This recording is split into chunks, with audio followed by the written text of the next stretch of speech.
आपके साथ मैं हूं सदफ फातिमा। अपने लोकप्रिय कानूनी प्रोग्राम लीगल हेल्पलाइन में आपका स्वागत है। इसमें हमारे कानूनी विशेषज्ञ रोजमर्रा की जिंदगी की समस्याओं से जुड़े कानूनी मसलों पर आपकी शंकाओं का समाधान करते हैं। आप भी इस प्रोग्राम से जुड़ सकते हैं और फोन करके कानूनी राय ले सकते हैं। आज हम आपको विदेश में हुई शादी से जुड़ी जानकारी देंगे। हम बात करेंगे विदेशी विवाह अधिनियम की। ये नियम भारतीयों द्वारा विदेश में किए गए शादी से संबंधित है। विदेशी विवाह अधिनियम पर जानकारी देने के लिए आज हमारे साथ है कानूनी विशेषज्ञ अधिवक्ता परमानंद पांडे जी। परमानंद जी, बहुत स्वागत है आपका।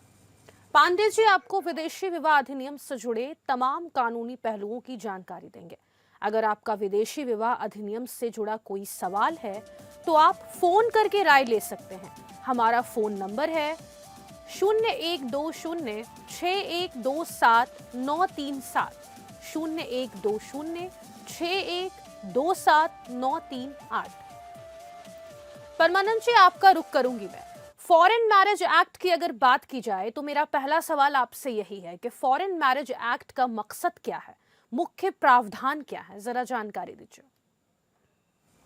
देखिए, इसका मुख्य प्रावधान तो यही है कि जो भारत के लोग हैं अगर कहीं विदेश में शादी करना चाहते हैं तो उनके लिए किसी तरह की असुविधा न उत्पन्न हो, इस नाते इस फॉरेन मैरिज एक्ट का उद्देश्य यह आ गया। देखिए, खास तौर पर यह कहा जाता है कि शादी जो है ये स्त्री और पुरुष के बीच में होती है। ये इसमें यह नहीं देखा जाता है कि कहाँ आप शादी कर रहे हैं, किससे शादी कर रहे हैं। आप आज से नहीं, अनादिकाल से पता चलता है कि एक जगह का लड़का कहीं दूसरी जगह जाके शादी करता है या कहीं दूसरी जगह की लड़की आके शादी करती है, तो वो विदेश में अब तो नियम बन गया कि देखिए आप विदेश में हैं तो आपकी सुविधा के लिए ये ऐसी व्यवस्था कर दी जाए जिससे भारत लौटने पर आपको कोई असुविधा का अनुभव न हो। ये एक्ट जैसे 1954 में स्पेशल मैरिज एक्ट आया, लेकिन ये एक्ट जो है 1969 में आया, यानी 1969 में ये इस मैरिज एक्ट आया, फॉरेन मैरिज एक्ट का, जिसके तहत कोई भी एक व्यक्ति जो भारतीय है, चाहे लड़की है या लड़का है, अगर वो विदेश में शादी करना चाहता है तो उसके लिए कोई व्यवधान नहीं उत्पन्न होना चाहिए।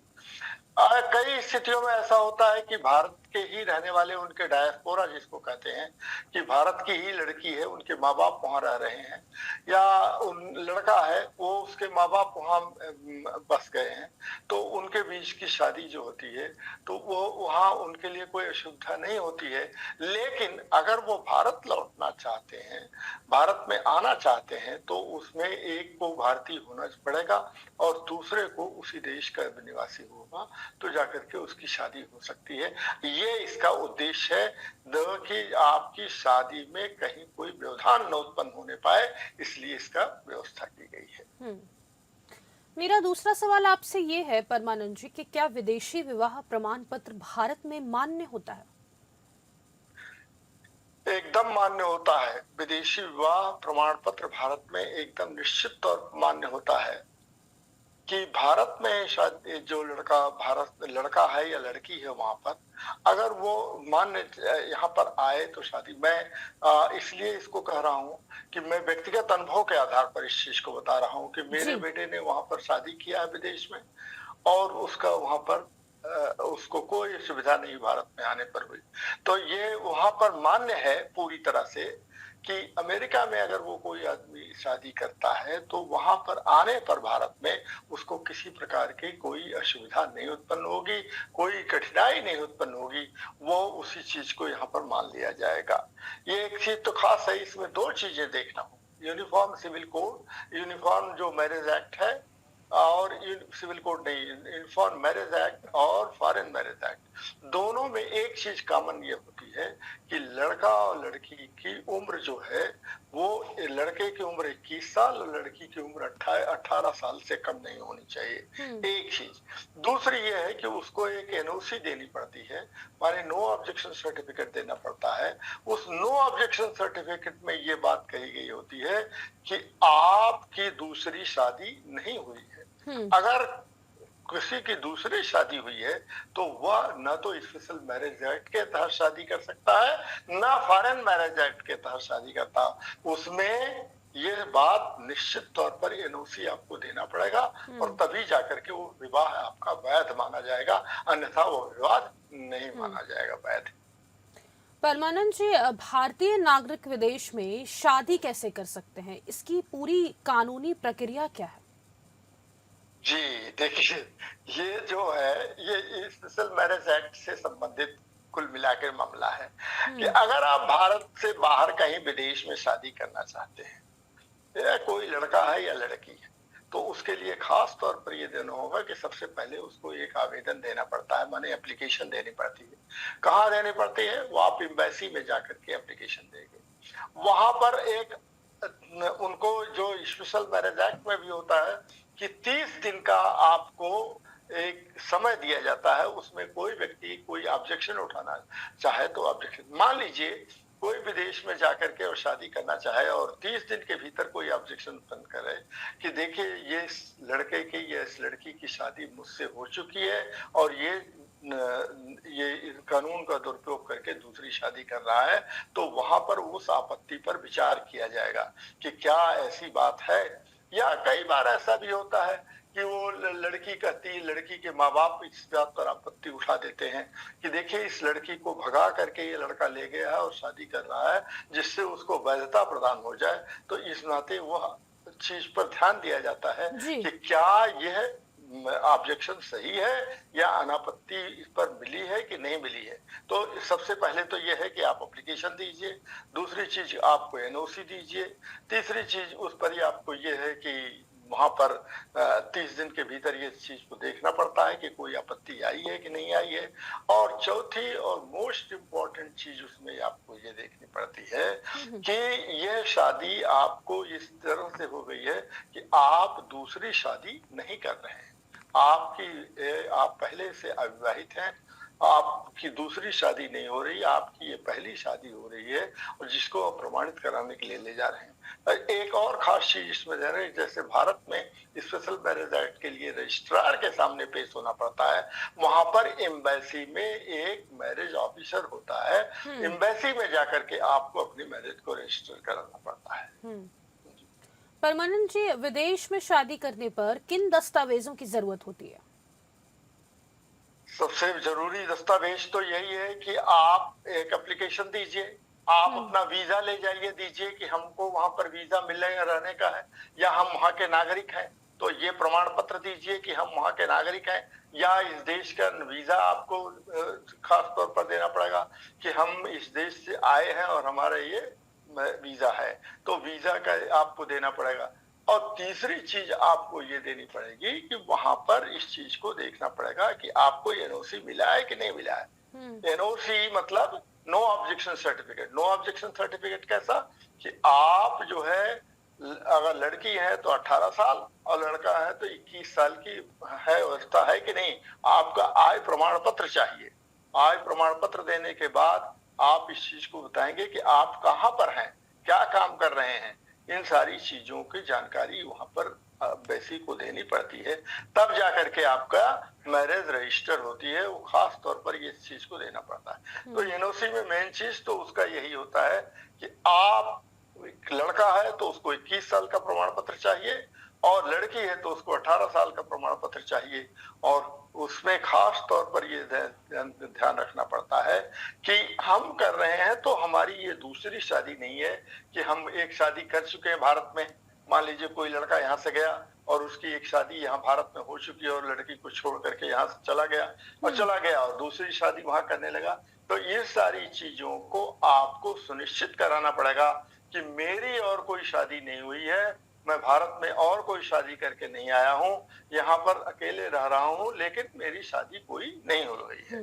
कई बार ऐसा होता है कि भारत के लड़के जो जाते हैं उन चीजों को छिपा जाते हैं कि मेरी कोई शादी भारत में हुई है और शादी भारत में हुई है तो वहां बताते नहीं है, लड़की को वो गलतफहमी में रखते हैं। तो इन सारी चीजों को आपको सुनिश्चित कराना पड़ेगा कि मेरी कोई शादी नहीं हुई है, ये मेरी पहली शादी है और मैं ये सुनिश्चित करता हूँ, ये एफिडेविट देता हूँ, हलफनामा देता हूँ कि मेरी उम्र जो है 21 साल से हम्म। ज्यादा है और लड़की की उम्र भी 18 साल से अधिक है। हम्म।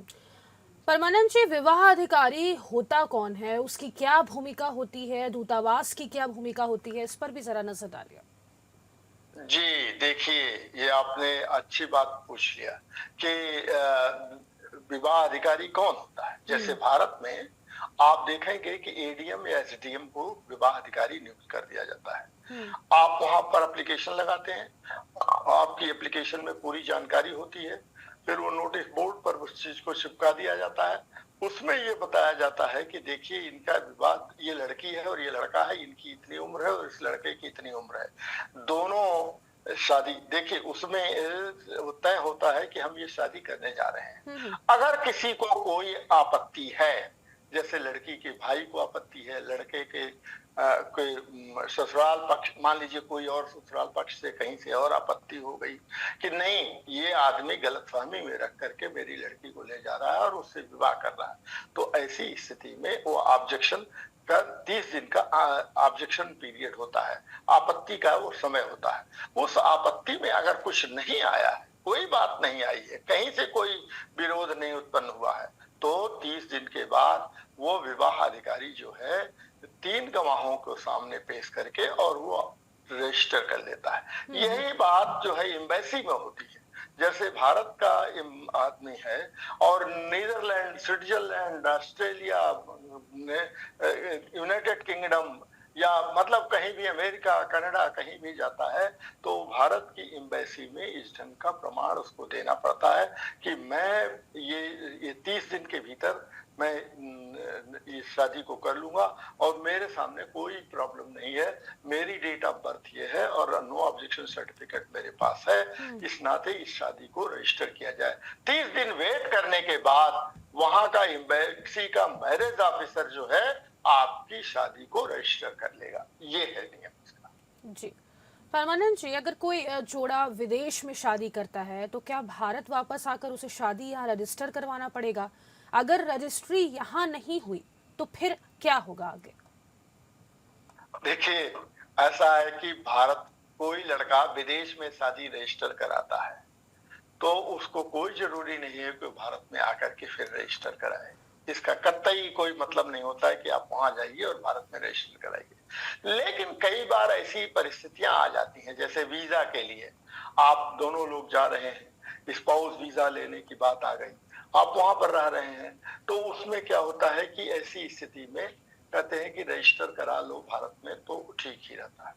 नहीं कराते हैं तो इसकी कोई आवश्यकता नहीं है। आपका विवाह या मेरा विवाह वहां पर हो गया है, मेरे बेटे का विवाह, मेरी बेटी का विवाह वहां पर हो गया है, तो रजिस्टर भारत में कराने की आवश्यकता नहीं है, क्योंकि वो इस देश के कानून के अनुसार उनका रजिस्ट्रेशन हुआ है, वहां पर वो उनका शादी हुई है और उस शादी को भारत में रजिस्टर कराने की आवश्यकता कतई नहीं है। बशर्ते अगर कोई उसमें शर्त यह है कि कोई भी, मान लीजिए आ गया भारत में, किसी लड़के ने वहां कह दिया कि नहीं मैं तुमको छोड़ दे रहा हूं और वो लड़की को भेज दिया है भारत में, तो क्या करेगा वो? इस स्थिति में ऐसा है कि उसके लिए वहां पर संपत्ति के बंटवारे की बात आएगी, उसको अपना मेंटेनेंस अलाउंस चाहिए। इन सारी चीजों के लिए कई बार ये होता है, अच्छा ये होता है कि भारत में भी रजिस्टर करा लें, नहीं तो कानूनी रूप से इसकी कोई आवश्यकता नहीं है कि भारत में शादी को रजिस्टर कराया जाए, अगर वो शादी बाहर रजिस्टर हो चुकी है तो। ठीक है, बहुत शुक्रिया है आपका हमारे साथ परमानंद जी जुड़ने के लिए और तमाम बातचीत करने के लिए। तो हमारी खास पेशकश लीगल हेल्पलाइन में फिलहाल के लिए इतना ही। मुझे दीजिए इजाजत। नमस्कार।